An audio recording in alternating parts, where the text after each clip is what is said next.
2025ஆம் ஆண்டு பிரதமரின் நாற்காலி ஆட்டம் காணுமா? டெல்லியில் திடீரென எழுந்த சர்ச்சை. இதை பத்தி தான் இந்த லென்ஸ் தொகுப்புல பார்க்க போறோம். பாரதிய ஜனதாவில் இப்போதே பிரதமர் பதவிக்கு போட்டி தொடங்கிவிட்டதாகவே தெரிகிறது. இந்த ரேஸில் ஏற்கனவே உத்தரப்பிரதேச யோகி ஆதித்யநாத் முன்னிறுத்த சிலர் முயற்சித்தனர். ஆனால் ராஜ்நாத் சிங்கை சில பாஜக எதிர்ப்பு கட்சிகள் விரும்புவதாக கூறப்படுகிறது. இந்த நிலையில் மத்திய நெடுஞ்சாலைத்துறை அமைச்சர் நிதின் கட்கரி ஏற்கனவே பிரதமர் பதவிக்கு தன்னை முன்னிறுத்தியிருக்கிறார்.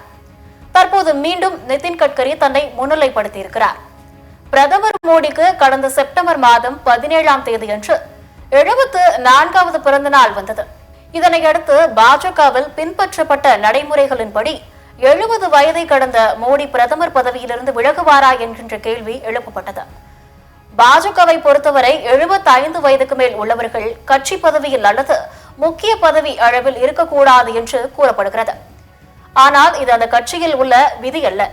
பாஜகவை பொறுத்தமட்டில் 75 வயது நிரம்பிய தலைவர்கள் மத்திய மாநில அரசுகளில் பொறுப்புகளில் இருக்கக்கூடாது என்ற எழுதப்படாத விதி பின்பற்றப்பட்டு வருகிறது. அத்வானி, முரளி மனோகர் ஜோஷி போன்ற மூத்த தலைவர்களை மோடி, அமித்ஷா கூட்டணி ஒதுக்கி வைத்த போது வயது மூப்பையே காரணமாக கூறினார்கள்.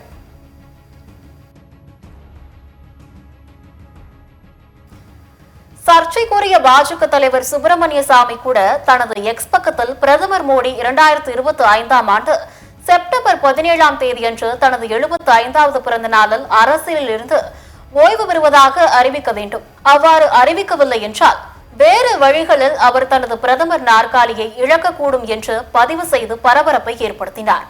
இந்த நிலையில் மோடி இடத்தில் அமர மோடியின் குஜராத்தை சேர்ந்த அமித்ஷாவே மோடியால் முன்னிறுத்தப்படுகிறார்.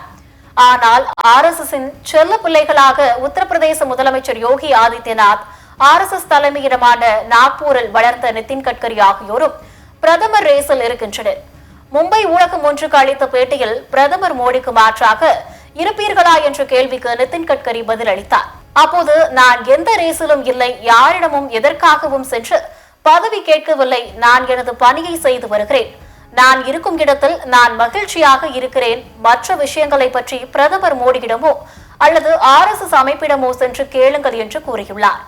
பாஜகவில் தனது பங்கு குறித்து பேசிய நிதின் கட்கரி, நான் பாஜகவின் தொண்டர் மற்றும் RSS அமைப்பின் உறுப்பினர், இப்போது நான் அமைச்சராக இருக்கிறேன், ஆனால் இந்த பதவியில் இல்லாவிட்டாலும் நான் கவலைப்பட மாட்டேன். என்னை பொறுத்தவரை சமூக பொருளாதார மாற்றத்தை ஏற்படுத்தக்கூடிய கருவியாக அரசியலை நான் எப்போதும் பார்க்கிறேன். எங்கு இருந்தாலும் எந்த பதவியில் இருந்தாலும் நான் சீர்திருத்தம் செய்து கொண்டே இருப்பேன், எதற்கும் கவலைப்பட மாட்டேன் என்றும் கூறியிருக்கிறார். ஆனால் அவர் முன்னர் வெளியிட்ட கருத்துக்கள் தான் சர்ச்சையை ஏற்படுத்தின. அதாவது மக்களவை தேர்தலுக்கு பின் எதிர்க்கட்சிகள் தான் பிரதமராக பதவியேற்றால் ஆதரவு தருவதற்கு முன் வந்தன என்று கூறினார். தேர்தலுக்கு முன்பு கூட இத்தகைய ஆஃபர்கள் வந்ததாகவும் அவர் தெரிவித்திருக்கிறார். தற்போதும் அவர் தனது நிலையில் மாறவில்லை. எதிர்க்கட்சிகளின் கோரிக்கையை தான் அவர் ஏற்கவில்லையே தவிர பிரதமர் ரேஸில் அவரும் இருக்கிறார் என்பதே உண்மை. RSSிடம் இது பற்றி கேளுங்கள் என்று அவர் கூறியிருந்ததிலிருந்தே இதனை புரிந்து கொள்ள முடிகிறது.